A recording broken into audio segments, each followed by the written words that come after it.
We used to go top of funnel. We do a query in Google. We'd visit 20 pages, maybe 50, so many tabs open. And then you'd leave it alone, right? You'd leave it alone. You'd let it sink in. And when it became important, you'd look again. And now you had your shortlist because you investigated 20 of them. You found some research, and now you're coming back at it. It's like, okay, you know what? I vibed the most with this one, or this one had the thing I really liked. And now you do all of that in. I want to say 5 minutes, but let's put a little respect on Perplexity and ChatGPT. You spend a bit more time there. You can do it in 30 minutes, and you have done what normally would take you weeks of time to discover all of these things. And then you get a recommendation. Hey, this is the route you need to take. It's going to ask you questions. Is this important to you? Is that important to you? The buying process for sure, and it's even the SEO game, right? And you were talking about like gonna type these keywords basically into Google, and then I'm also trying to anticipate that what was in the past, right? But by writing the content, and maybe it's sponsored content, but I'm hoping organically I'm on page one, and now I can outbid my competitor to be there and all that. I think that all of that will be going away sooner rather than later. Or no, that's an opinion. It's not backed up by um, any qualified facts. But I think that Google's starting to get their AI answers. Like I think they're planning to switch over to that. But then at what point will like ChatGPT have ads in their platform? I don't know. Okay, Like you over know. or over or under 6 months, ChatGPT has ads. Over or under? What do you take? What's your pick? I'm going to go under. Ooh, okay. Well, I'm forced to go over now, but I was going to go under as well. Yeah, I think it's going to happen relatively quickly. And by the way, I love how you also call out Perplexity, because I think it's undervalued that people also switch between these tools. You got to switch it up and get different perspectives. But Perplexity has released a statement where they are actively looking at advertisements. And the way the way they want to be doing this is when you ask a query, it's going to look at what you're looking for. And if it aligns with a keyword that you're targeting, let's say from Google Ads, they would show the advertisement there. So super interesting to see how that's going to happen, and if it actually will make sense. And I wonder if people are going to be open to receiving either a suggested sponsored response or having ads, or if they just completely ignore it and just continue their conversation. Because I feel like I would maybe look, but maybe I would just do my conversation at the same. I don't know. Yeah. And I mean, honestly, I hope it doesn't go that way. And the reason why partly is because, again, today with it being closed loop and kind of a private channel, I'm finding the experience to be so much better. And I think people are trusting the experience.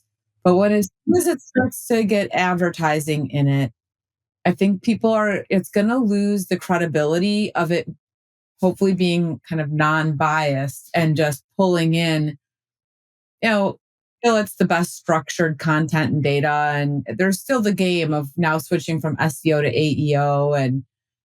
But I feel like it is currently today a more, I guess, pure uh, way of learning. And as soon as there's the paid dollars behind sponsoring things, I think it's going to lose that. Yeah, I hear what you're saying. It's going to lose its purity essentially, and people might distrust the. I mean, if you're in the market or something, and you do a deep research, and suddenly, hey, an ad pops in, you're not going to want that. You want to have that absolute purity, and I want to get my results the way I've been. I get what you're saying there. Yeah. I mean, that's how Google started too. I'll never forget the first time I pulled up a Google and it was just a little bar and said Google underneath. I'm like, what is this? But then I was like, oh, it's going to just find stuff for me. This is great. But this will evolve. I know it will. It'll just be a question of what and how fast. I hear you.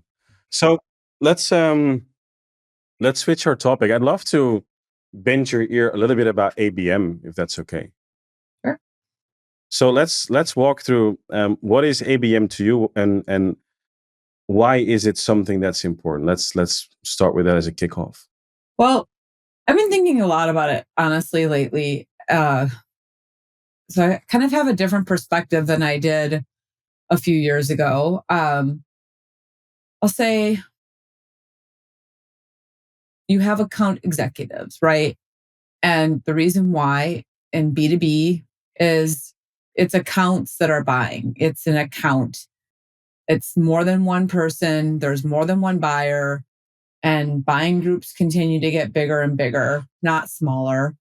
And so you really need to think about what I like how to surround an account and uh, get the momentum going towards your brand over another one. And there's just, I think that it's like the scale. I think it's like once you get 30% or something.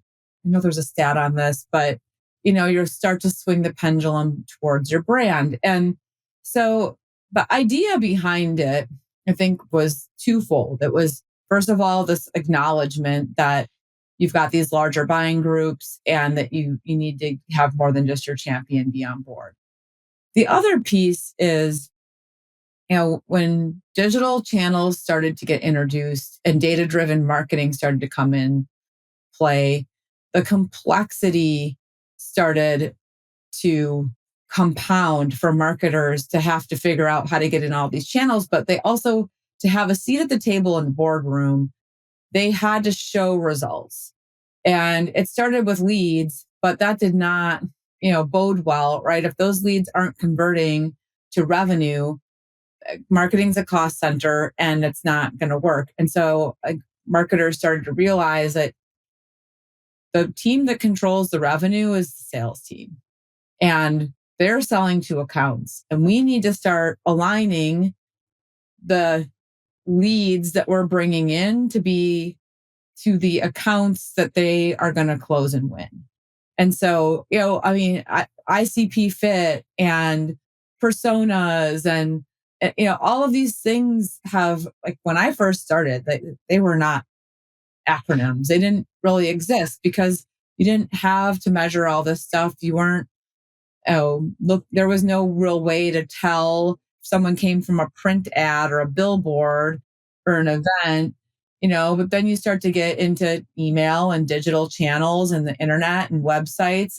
And so I think that there's gotten these kind of two different parallel worlds that have collided to create a need for account-based marketing.